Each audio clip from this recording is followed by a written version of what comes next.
दान नहीं, इसीलिए भिक्षा शब्द है। तुम हमें दे रहे हो, हम नहीं लेंगे, हमें जरूरत होगी हम मांग लेंगे, हम भिक्षुक हैं। ये उपासकों की, अच्छे जो उपासक उनकी रहनी होती है। ले 100 रुपया नहीं जरूरत है हमें, आधा घंटा बाद जरूरत होगी तो हम किसी से मांग लेंगे। भाई अगर हमें जहां लगेगा तो हम 5 लोगों से मांग लेंगे अगर जरूरत है, लेकिन हम तुम्हारे देने पर नहीं लेंगे। तुम्हारे देने पर दान होगा और हमारे लेने पर भिक्षा होगी। हमें जब आवश्यकता होगा, जहां से श्री जी प्रेरित करेंगे, हम मांग लेंगे, हमें नहीं चाहिए। हिंसा, झूठ, चोरी, मैथुन, परिग्रह और रात्रि का भोजन, ये साधक कभी रात्रि में भोजन न करे। और सूर्य अस्त होने के 30 मिनट पहले या 30 मिनट बाद, बस इसके आगे नहीं जाना चाहिए। जिसको ब्रह्मचर्य रहना है, साधना में रहना है, एक 9, 10, 11 बजे आराम से आप खूब बतरा के अच्छे पदार्थ पा रहे हो, ये सब साधना के खिलाफ बात है। अगर इस समय भोजन नहीं होता, 4, 5, 6 सूर्यास्त के 30 मिनट पहले और 30 मिनट बाद तक, फिर आप पानी पी के काम चलाओ या दुग्ध ले लो 200-250 ग्राम। भोजन भरपेट मत करो, क्योंकि हमें 1 बजे रात्रि से जगना है, 2 बजे रात्रि से जगना है, हमें साधना में लगना है। और ठसाठस 11 बजे तक यहाँ पा लिए तो 10-11 बजे तक के लिए वो प्रमाद स्थिति पैदा कर देगा। रात्रि का भोजन निषेध है साधु के लिए, या तो सूर्यास्त होने के पहले या बस सूर्यास्त होने के बाद ही 30 मिनट बाद तक, मतलब 7, बहुत अधिक 7:30, 8, इसके आगे नहीं।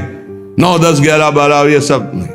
गृहस्थों की बात अलग। वीतराग परमहंसों का हमने स्वभाव देखा है, सूर्यास्त होते होते जो कुछ, बस फिर इसके बाद शांत। ये रात्रि को भोजन तो एकदम निषेध है, 8 के बाद तो पाना ही नहीं चाहिए।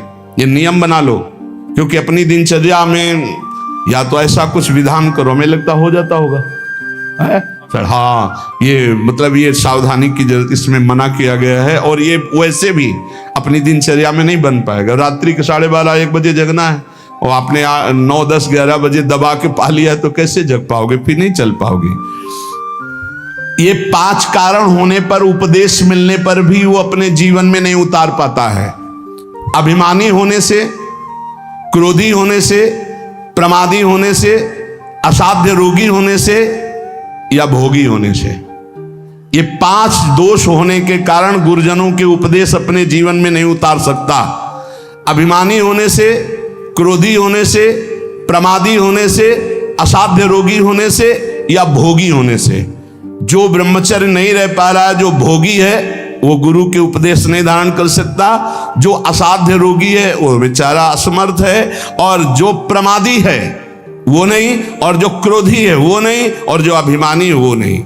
जो गुरु की आज्ञा का पालन करता है, उनके इशारों को समझता है, उनकी आज्ञा में अपने प्राण समर्पित किए हैं, उसके अंदर संपूर्ण भागवतिक सद्गुण प्रकाशित हो जाते हैं। इसलिए उद्धत ना हो, नम्र रहो, चपल ना हो, शांति स्थिर रहो, मायावी मत बनो, सरल रहो, कोई नौटंकी नाटक नहीं, कौतूहली मत बनो, गंभीर रहो, किसी का तिरस्कार मत करो, सबको सम्मान दो, किसी से क्रोध वार्ता मत करो, क्षमा करो, अपने मित्रता का व्यवहार सुरक्षित रखो, शास्त्र का अध्ययन करो, पर शास्त्र के ज्ञान का घमंड मत करो।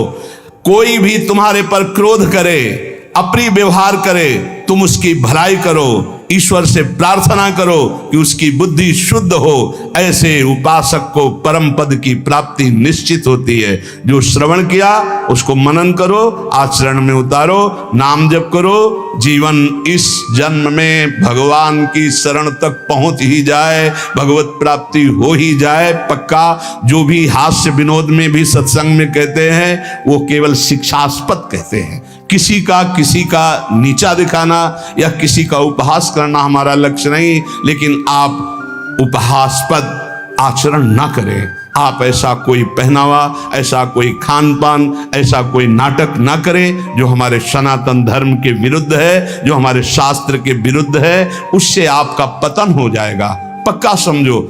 बहुत बड़ा प्रभाव होता है सात्विक आहार, सात्विक भेष, सात्विक चिंतन, इससे बहुत उन्नति होती। और असात्विक आहार, असात्विक भेष, असात्विक मनमाने आचरण, इनसे बहुत पतन हो जाता है। इतना पतन हो जाता है, आप सोचो, जिन माता पिता परिवार को प्राणों से अधिक प्यार किया जाता है, बुद्धि भ्रष्ट हो जाती है, काम से पीड़ित होकर वो अपने परिवार के गले काट देता है, भाग जाता है दूसरे पुरुष के साथ या दूसरी स्त्री। ये क्या बुद्धि भ्रष्ट हो गई। जिनकी पूजा करनी चाहिए उनकी हत्या कर देते हैं, जिनको हमें शीश पर आज्ञा, उनके शीश उतार लेते हैं। ये बुद्धि भ्रष्ट हो जाती। आप देख लो, समाज में देख लो क्या हो रहा है। इसीलिए हम अगर विनोद में भी कोई बात कहते हैं तो तुम्हारे मंगल के लिए कहते हैं। किसी को कभी कुछ चुभे, कभी कुछ कोई शब्द चुभे, उसका विचार करना, वो बहुत ही कड़वा होगा लेकिन आपको स्वस्थ करने लायक होगा।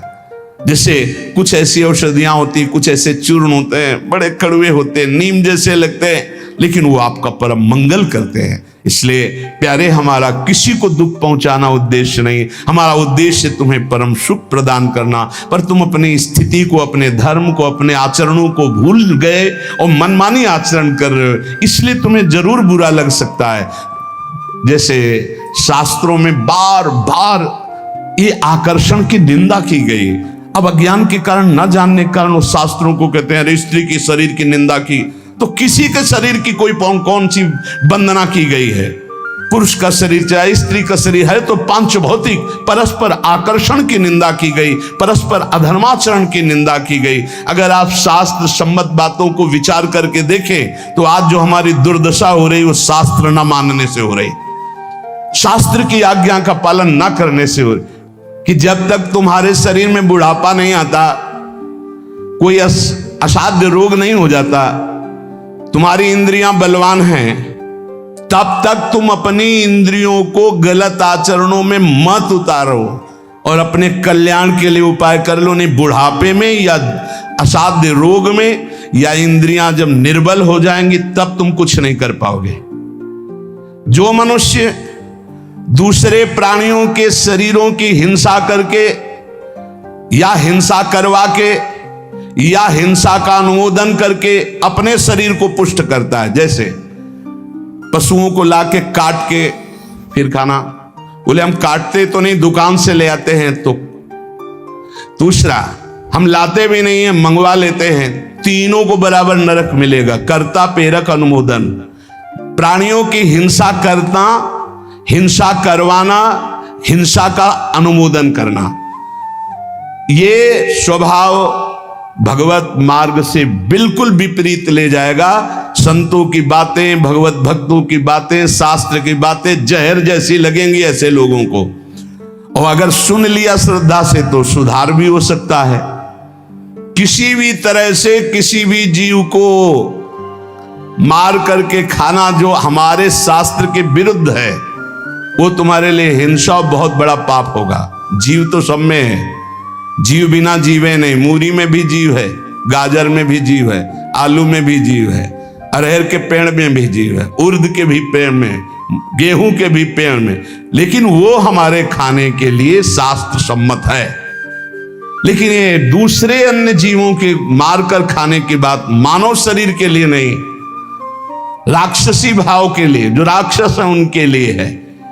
संसार में जितने भी जीव हैं, मन से, वचन से, शरीर से जब किसी को दंड नहीं दिया जाता तो अपने सारे पाप नष्ट होने लगते हैं और उसे कोई भी दुख भोगना नहीं पड़ेगा।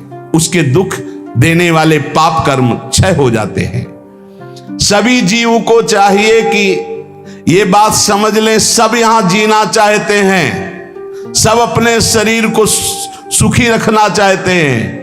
अगर किसी भी प्राणी को तुम मारते हो या उबालते हो या खाते हो तो तुम्हारा नाश निश्चित है, तुम्हारी दुर्गति निश्चित है।